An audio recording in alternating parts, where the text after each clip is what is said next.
ओम ह्रीं अरहं णमो सिद्धांत प्रवेशिका भाग 1 परीक्षा पे चर्चा। पहला पाठ है णमोकार मंत्र एवं पंच परमेष्ठी। यहाँ आपसे णमोकार मंत्र का अर्थ पूछा जा सकता है। णमोकार मंत्र का अर्थ लिखिए। ठीक है, तो एक एक पद को अच्छी तरह आपको देखना है। णमो अरिहंताणम, लोक में सब सिद्धों को नमस्कार हो। इस प्रकार अगला प्रश्न पूछा जा सकता है, मंत्र किसे कहते हैं? जिसमें अनंत शक्ति और अनंत अर्थ विद्यमान है उसे मंत्र कहते हैं। परमेष्ठी किसे कहते हैं? जो आत्मा के परम पद में स्थित हैं उन्हें परमेष्ठी कहते हैं। परमेष्ठी कितने होते हैं? परमेष्ठी 5 होते हैं। अरिहंत, सिद्ध, आचार्य, उपाध्याय और साधु। इन पांचों की डेफिनेशन आपकी किताब में दी हुई है। इनमें से कोई एक डेफिनेशन आपको पूछी जा सकती है।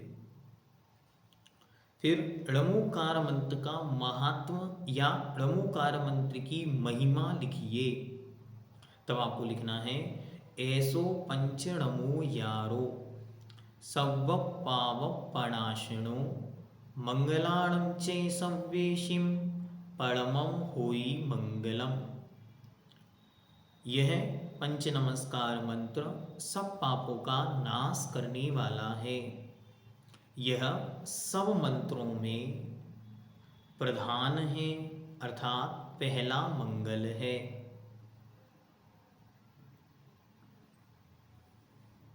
अगला, णमोकार मंत्र के पर्यायवाची नाम लिखिए या अन्य नाम लिखिए। तो आपको लिखना है, पंच परमेष्ठी मंत्र, अनादि मूल मंत्र, अनादि निधन मंत्र, महामंत्र, अपराजित मंत्र, नमस्कार मंत्र, मूल मंत्र और मंत्रराज। ये सब आपकी किताब में लिखा हुआ है। आप पेंसिल से वहाँ पर क्वेश्चन के रूप में बना सकते हैं, तो आपको लिखने की सावधानी भी बनी रहेगी, लिखना नहीं पड़ेगा अधिक। मैं आपको बता रहा हूँ कैसे कैसे प्रश्न पूछे जा सकते हैं। ठीक है, आगे अरिहंत परमेष्ठी और सिद्ध परमेष्ठी में सिद्ध परमेष्ठी बड़े हैं। फिर णमोकार मंत्र में अरिहंतों को पहले नमस्कार क्यों किया? उत्तर, हम सबको कल्याण का मार्ग सिद्ध भगवान बतलाते हैं। इसी हम सबको कल्याण का मार्ग अरिहंत भगवान बतलाते हैं। इसीलिए हम सिद्धों से पहले अरिहंत भगवान का स्मरण करते हैं।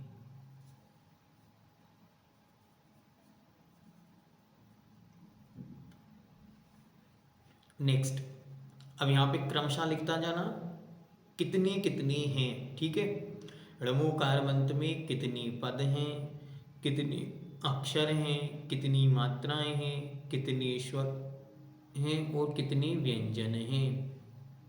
इनमें से कुछ भी पूछा जा सकता है। हो सकता है वो आपको लिख दें, णमोकार मंत्र में 35 व्यंजन हैं। सही है गलत आपको ध्यान रखना, इसलिए अच्छी तरह ये याद रखना है। णमोकार मंत्र में 5 पद, 35 अक्षर, 58 मात्राएं, 35 स्वर और 30 व्यंजन हैं।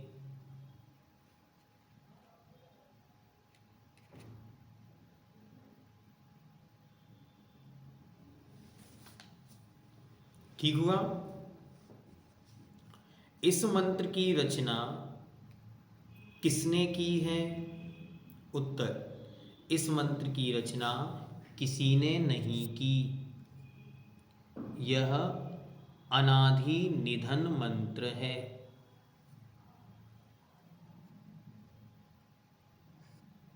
इस मंत्र की रचना किसी ने नहीं की, यह अनादि निधन मंत्र है।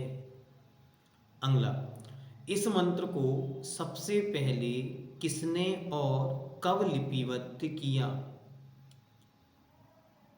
उत्तर, इस मंत्र को सर्वप्रथम आचार्य पुष्पदंत महाराज ने सठखंडागम ग्रंथ के मंगलाचरण में ईस्वी सन पहली शताब्दी में किया। अगला, णमुकार मंत्र किस भाषा में है? उत्तर, प्राकृत भाषा।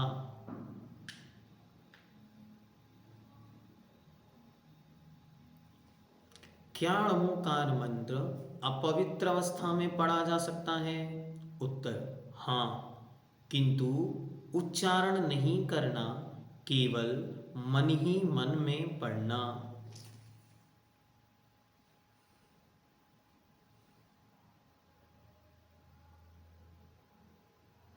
अब यहाँ पर पेज नंबर 3 पर आपको कुछ उदाहरण दिए हैं, इनको ध्यान रखना है, क्योंकि कई बार इस प्रकार के प्रश्न पूछे जाते हैं। पार्श्व कुमार ने कुत्ते को णमुकार मंत्र सुनाया, सही या गलत? आपको लिखना है गलत।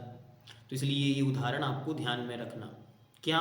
देखें, णमुकार मंत्र के प्रभाव से कुत्ता देव बना, अंजन चोर को केवल ज्ञान प्राप्त हुआ, द्रौपदी का चीर बढ़ा अर्थात वस्त्र बढ़ गया, और सोमा सती का हार सर्प हार बन गया, बैल अग्रिम पर्याय में मोक्ष को प्राप्त किया, ग्वाला सुदर्शन सेठ बना, श्री राम ने जटायु पक्षी को मंत्र सुनाया। ये तो हो गया प्रभाव। अब णमुकार मंत्र का अपमान किसने किया? तो णमुकार मंत्र का अपमान शुभोम चक्रवर्ती ने किया और वह मरकर 7वें नरक में गया।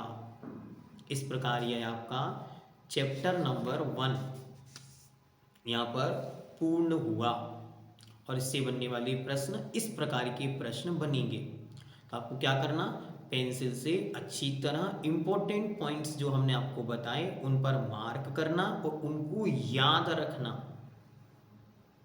नेक्स्ट,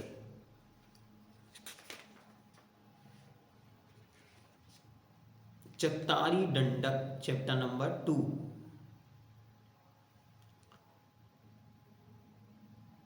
तो आपको सबसे पहले ध्यान रखना, मंगल कितने होते? मंगल 4, उत्तम 4, शरण 4।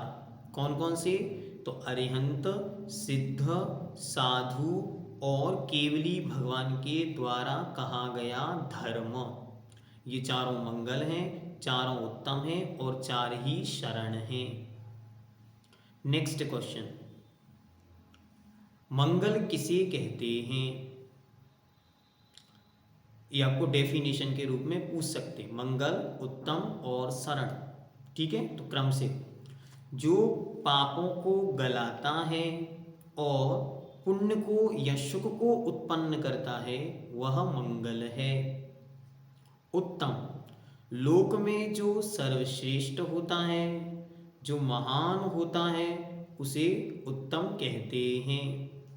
और शरण, जिसका आश्रय लेने से आत्मा की पापों से रक्षा होती है उसे शरण कहते हैं। अब नीचे जो प्रश्न दिए हैं इनको आप अच्छी तरह देखेंगे तो सारे प्रश्नों के उत्तर आपसे बन जाएंगे। एक बार चैप्टर अच्छी तरह पढ़ें और नीचे जो प्रश्न उत्तर पूछे उनके उत्तर वहीं पर लिखने का प्रयास करें, इससे आपका अभ्यास बढ़ेगा। जब ऊपर पढ़ लें उसके बाद ऊपर के स्थान को कवर कर दें। कवर करने से आपको और अच्छी तरह स्मरण में आएगा और फिर दिमाग पर जोर लगा के फिर प्रश्नों का उत्तर लिखना, तो फिर आपकी बुद्धि में वो हमेशा याद में, स्मृति में बना रहेगा। ठीक है, इस प्रकार ये है आपके। देखिए प्रश्न पढ़े, मंगल 4 होते हैं, केवली द्वारा बताया गया धर्म मंगल है, जो सर्वश्रेष्ठ हो उसे उत्तम कहते हैं, केवली पन्नतम धम्मम शरणम पब्बव जामी। मंगल किसे कहते ये बता दिया, उत्तम किसे कहते हैं ये बता दिया। लोक में मंगल, उत्तम और शरण कौन कौन है? तो अरिहंत, सिद्ध, साधु और जिनेंद्र भगवान के द्वारा कहा गया धर्म। लोक में अरिहंतादिक की शरण में जाने से क्या लाभ है? देखो यहाँ पे लिखा, इससे पापों का नाश होता है और दुखों का क्षय होकर सच्चे सुख की प्राप्ति होती है। हमें किसकी शरण में जाना है? हमें जिनेंद्र भगवान के द्वारा कही गई धर्म की शरण को प्राप्त करना है।